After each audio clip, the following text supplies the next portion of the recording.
Welcome back to Snatch Domination. I'm Nick Horton, and this is going to be a fun video all about the 3 rules of snatching, which are hands down the most important things you need to know in all of weightlifting. I'm going to first tell you what they are, and then I'm going to tell you why they're important, and then we're going to go back over each one just a little bit before we go into the next couple videos, which are going to be technique-based videos, kind of coach's eye stuff, that sort of thing. But first, let's just go through what these are. First rule of weightlifting, the lockout. Second rule of weightlifting, hit your hip on the way up to the lockout. And the last rule is no cats, and that's my politically correct way of saying stop being a pussy. Now this last one, by the way, is the absolute hardest thing to do in weightlifting. So we do it kind of as a big joke, and so a lot of times the lifters are saying, oh man, I got, surrounded by cats on that one, or the cats infested my brain on that last lift, which is really another way of saying you need to conquer your fear, and that is going to take you a damn long time. It's going to take a lot of work, and that's going to be where some of your mental training comes in. Every serious athlete at some point or another, this becomes the struggle. But in the beginning, these are the things. This, by the way, by the end of this week, you're going to have these down, man. This ain't going to be nothing. This is going to be absolutely nothing to you.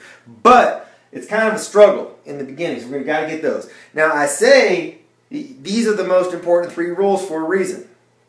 Because if you get every single other thing in Olympic weightlifting correct, but you get these 3 things wrong, that means you're not a weightlifter at all. However, if that's reversed, and you get these 3 things correctly, you do them really well, you're kind of weirdly good at them, you're a total master of these, but you are like blowing ass. You suck. You're horrible at everything else. But you are shockingly good at this. I mean, you're a master of this, total shitbag at the other stuff. You're not only a weightlifter, you're a damn good weightlifter. You are really good. Lots of people can qualify for a national level contest with only these things. There are people out there who have flat out hit like world champion level lifts with just this and really oddly bad at everything else. That's possible. The reverse is not. That's how important this is. So something I want to go over with you is this concept of what mastery really means. One of the huge myths that you got to erase from your brain, I'm not just talking about Olympic weightlifting, I just mean everything, your whole damn life, you've got to erase this from your brain. The concept that mastery is about knowing everything in a subject area. Something about everything, right? That's not what makes somebody a master. It's quite the opposite, actually. Mastery means mastery of the basics. That's what it means. Bruce Lee once said, I'm not afraid of the man who has practiced 1,000 punches 1 time each. I'm afraid of the man who's practiced 1 punch 1,000 times. Get that?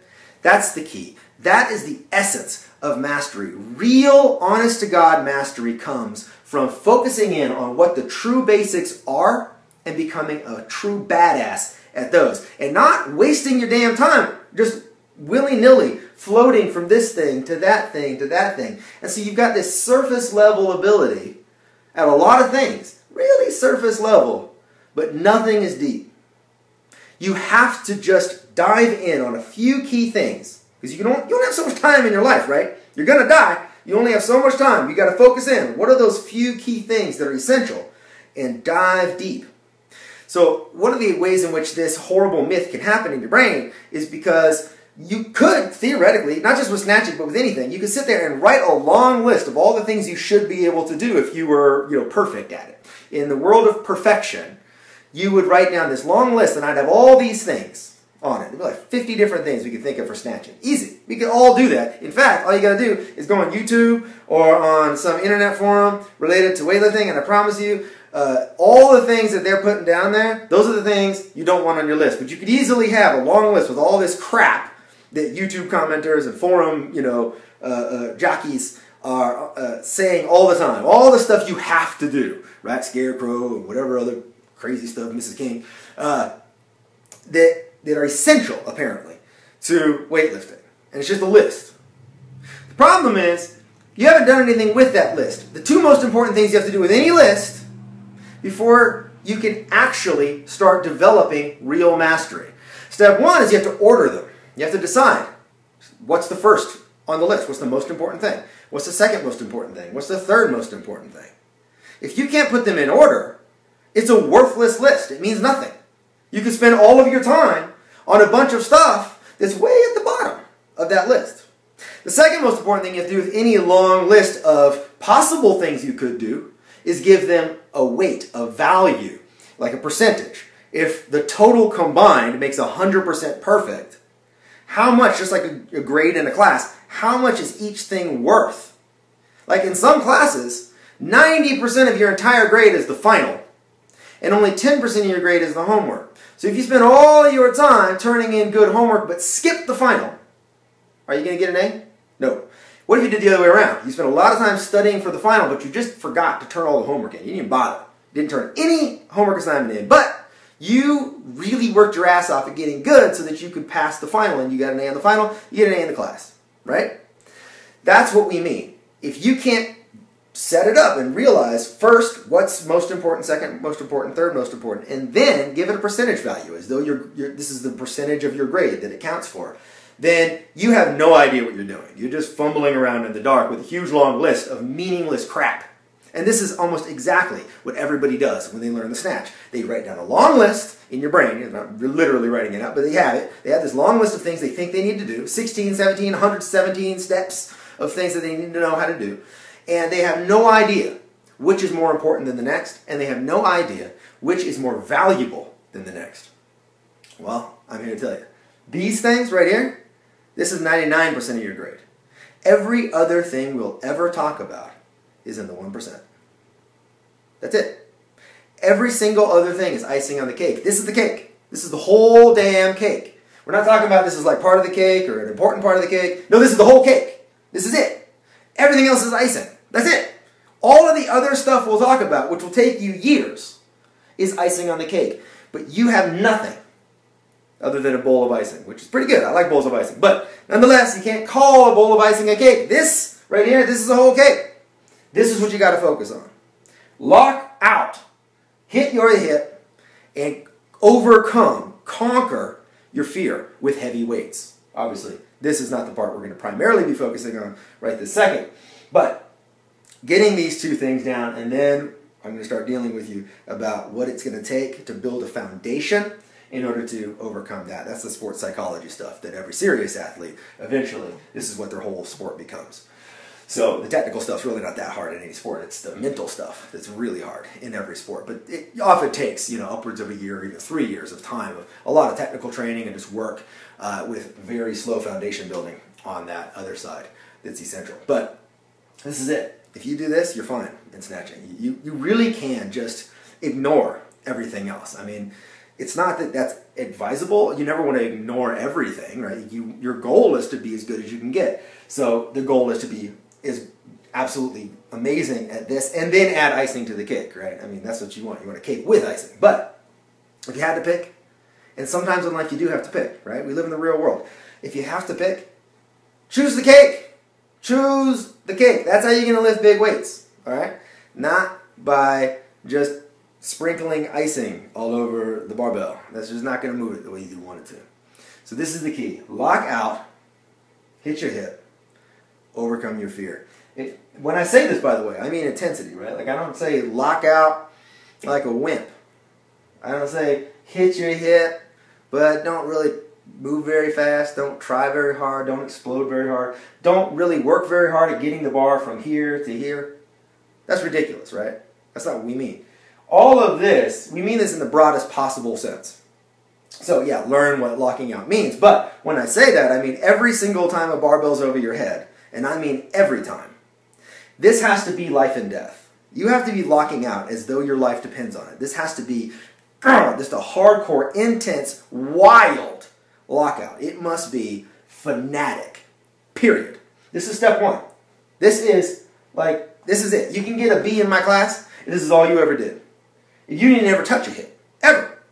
Nothing. But man, you're a freak on the lockout. You hit that barbell over your head, and it looks like you're trying to break the barbell in half. That's how hard you are locking out. That, every single time. Nothing less. Have you ever once watched a great lifter have a wimpy, just jello-y lockout? Ever. Has it ever happened? Seriously. I mean, it's only in the cases where it's like horrible injury comes next, right? Or something bad is going to happen. And of course something bad's going to happen. This is your safety mechanism, right? I mean, you have a giant weight over your head. You had better lock that damn barbell out, period. You had better do it. Plus, what do judges have to do in weightlifting? Nothing. It's boring. It's not like gymnastics. In gymnastics, they have a 10-point scale. There's all these things they have to look at. It's a really hard job, actually. A gymnastics coach got a tough job. Weightlifting, or gymnastics referee, weightlifting judge, they're basically just going to stare at your elbows the whole time. There's really not much else to do. So they're just going to stare at your damn elbows. That's the whole damn thing. When I'm judging a contest, I sit there and just eyeballs on the elbows, right? Because I got to make sure that you locked out. So if you don't lock out, I mean, this versus this, that's a fail, that's a win. That's a fail, that's a win. That's it. In other words, you can't get away with even the tiniest little press out. Nothing. Zero. You've got to be perfect. So this comes first. If you can't get this at all, if you really are like soft lockout, wimpy stuff, you're not a weightlifter. And I mean that in the literal sense. You're literally unable to even do the sport, because that's the sport, is locking out. It doesn't matter how you get the weight up there. That's not part of the sport. There's no rules that you have to hit your hip. That's legal not to hit your hip. It's not very efficient. You're not going to lift a lot of weight, but it's legal. This is illegal if you miss that.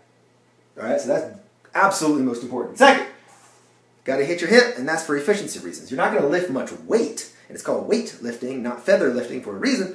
You want to hit your hip for efficiency reasons, which of course we'll get into when we talk about the technical stuff, but you got to hit that hip, and you got to really use the hip, which is really what I'm saying. I'm saying hit the hip because, you know, it alliterates and it sticks in your brain, but what we're really saying, of course, is the bar touches your hip, and you use your hips to explode the bar into this lockout position. You're going fast as you possibly can here. The barbell's actually moving into the lockout even faster, something we'll discuss later. And the last one, of course, is all the getting over the fear. So in other words, when the weight is heavy enough to scare you, which it eventually is going to be every time you lift something that's contest level weight. It's not going to be for a while, but in the future, that's what the sport is. There's no such thing as lifting a snatch that doesn't feel too heavy in a contest. That means it's too light, basically. That's fine for your first couple of years. We actually force you. On my team, we force everybody to take low openers for a very long time. But in the long run, you're going to have overcome these problems to the point where you're going to have that feeling. The weight's going to be just heavy enough where the other part of your brain is going, I don't know if I can make this, man. This is a little bit ridiculous. I don't know if this is actually going to happen. But you do it anyway. You don't let that feeling overcome you. It's going to have to be there. But it's not going to overcome you. That's very similar to imagine any sport where you do a backflip, right? You're flying off of something. I mean, some part of your brain is saying, this is dumb. Don't do this, but you do it anyway, right? Because sports are crazy, and we do crazy shit. This is your cake. You got to get it. Lock out, hit your hip. No cats, overcome fear. This is what your focus is. So I'm going to give you tons of information over the course of the next 30 days. Don't you dare lose focus. Don't start focusing on the other shit at the expense of this. If you have to dump off all the other stuff, that's okay, so long as you kick ass at this.